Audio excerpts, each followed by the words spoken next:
I am thrilled to present to you Coincidencia. This is my coincidence routine. After shuffling the cards legitimately, cutting the cards legitimately, selected cards match randomly from the pack.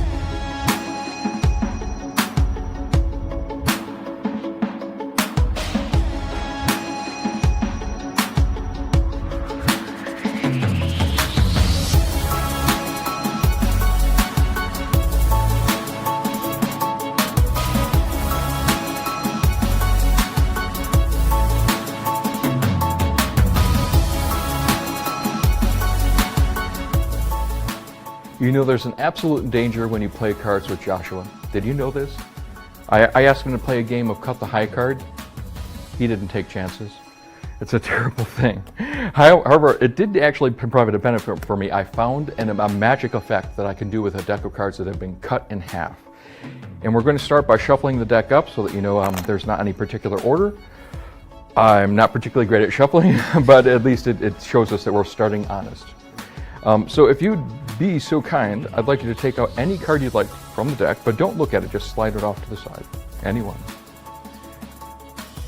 Why that one? You like that one? Fair enough.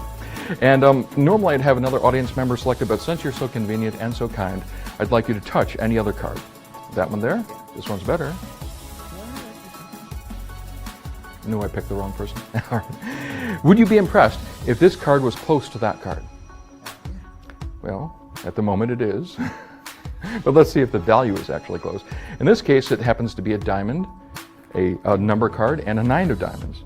Do you think you got close? I'm feeling kind of lucky.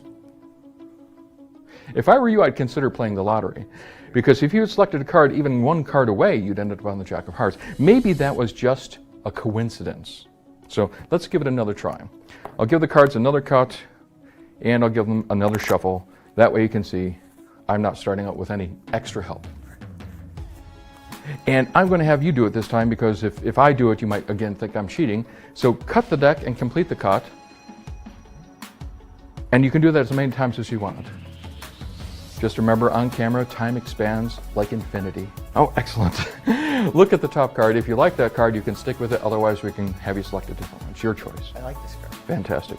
Now I want you to slide that into the deck anywhere you want, but it's important not to put it all the way in. So in other words, leave it sticking out about halfway. Okay.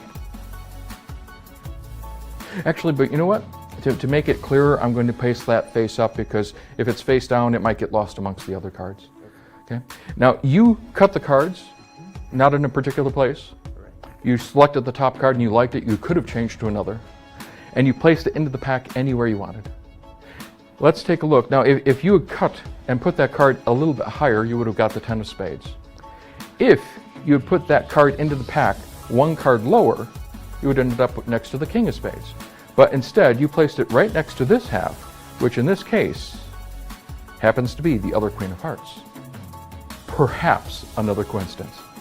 So let's see if we can verify that none of this is just a raw coincidence. Let's give the pack one more cut and yet one more shuffle. And this time I'm going to deal the cards out in the order that fate has decided to put them in, because I don't have control of the cards. This is something that fate or chance, whatever you'd like to call it, has left us with. So I'm going to deal the cards down one by one, but into two piles. And you can see I'm not changing the order, so this is exactly as fate or chance has decided. Fair? Fair. We also need to have a card selected. So instead of me going through or having you cut cards, I want you to get a card that you really like. So I will spread them all out. You can take it out. Okay. Okay. If you'd like, you can change it for any of the other cards. It's your choice. No, I'm good. Good. Place it back face up. Okay. The other, yep. And I'll square these back. After the shuffles, after all of the cuts, you would not anticipate that these cards would be the same, and they're not. If we look at the next pair of cards, again, no coincidence whatsoever. Now here, this is very interesting. Kings are very close to aces, especially if you're playing in blackjack. You'd rather have like something like this. They're both spades. Now that is a coincidence. We look. Now look, another set of spades, but not the same value. They're a little bit farther apart, so less of a coincidence. We look. Oh, now two aces, but the wrong suits. We keep on going. You notice that sometimes there's a little bit of a coincidence, and sometimes none at all. But you ended up selecting the King of Hearts. You didn't want any of the other cards. And after all of the shuffles, wouldn't it be really odd that if the King of Hearts with the other half of the other shuffle deck matched? Now that is a coincidence. Now I realize that after doing this, it looks like coincidences are just happening everywhere. It could also be that this is magic. If it was magic, I wouldn't have to worry about coincidence. I'd just make it work. After all of the shuffles, after all the cuts, magic would make these two cards match. So we have both B10s of diamonds. The next, the 9 of hearts, is exactly the same, then the King of spades, then the Queen of spades, then the Ace of spades, then the 10 of spades, then the Ace of hearts, the Jack of hearts, the 9 of clubs, and finally, the Jack of clubs. And that is Coincidencia.